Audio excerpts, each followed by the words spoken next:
5 আগস্টের মধ্যে জুলাই সনদ ও ঘোষণাপত্র আদায় করা হবে বলে মন্তব্য করেছেন জাতীয় নাগরিক পার্টি এনসিপির আহ্বায়ক নাহিদ ইসলাম।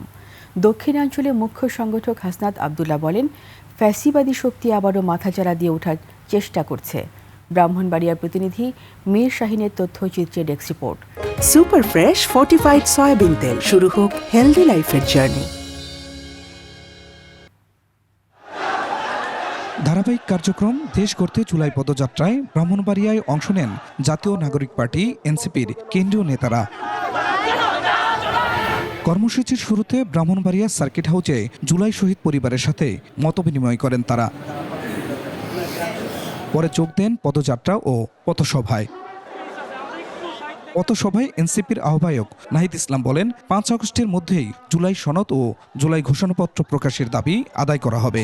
নিজেদের দলীয় অবস্থান থেকে সরে এসে সংস্কারের ঐক্যমতের পক্ষে কাজ করছেন সকল রাজনৈতিক দলকে ধন্যবাদ জানাচ্ছি। ইনশাআল্লাহ আমরা জুলাই আগস্ট মাসের মধ্যে 5 আগস্টের মধ্যে জুলাই সনদ এবং ঘোষণাপত্র আদায় করতে পারবো। এ সময় মুখ্য সংগঠক হাসনাত আবদুল্লাহ বলেন, নানা সময়ে ফ্যাসিবাদীরা সংগঠিত হওয়ার চেষ্টা করছে। দেশের স্বার্থে সব রাজনৈতিক দলকে ঐক্যবদ্ধ থাকারও আহ্বান জানান তিনি।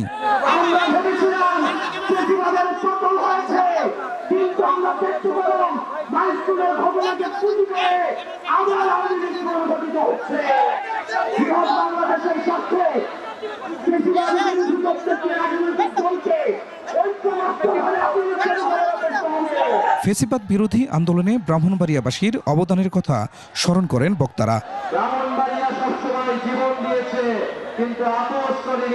Khurshid Alam, desk report, 21 television.